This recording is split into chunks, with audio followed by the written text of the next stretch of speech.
والحمد لله تعلم بالأمن والرخاء والاستقرار والوحدة في القلوب، والحمد لله على ما الله عز وجل من علينا بالأمن والاستقرار كما قلت لكم. هكذا وصف الملك السعودي سلمان بن عبد العزيز المملكة التي أسسها أجداده، ولم يجانب سلمان الصواب بذلك الوصف، وحتى لو كان قصده الاسترخاء وليس الاستخراء، فهي مملكة للاسترخاء والاستخراء.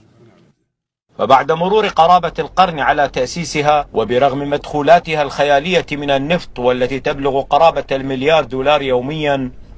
إلا أنها لا زالت تستورد العقال العربي والغترة والدشداش من سويسرا واليابان وغيرها من الدول،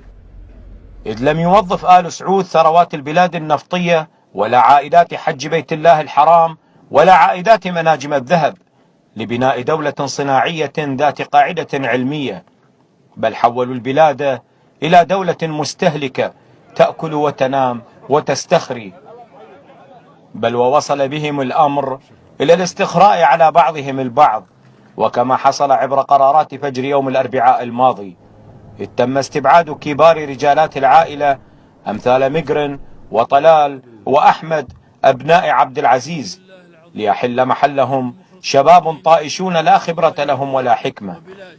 سياسات آل سعود الاستخرائية حولت المنطقة إلى ساحة للنزاعات والحروب الداخلية، خدمت عبرها الشركات المصنعة للسلاح، وتركت إسرائيل تعيش عصرها الذهبي مع ضعف ووهن العرب.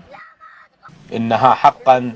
مملكة الاستخراء على الأمتين العربية والإسلامية، خدمة لاسترخاء أعدائهما. هذه الدولة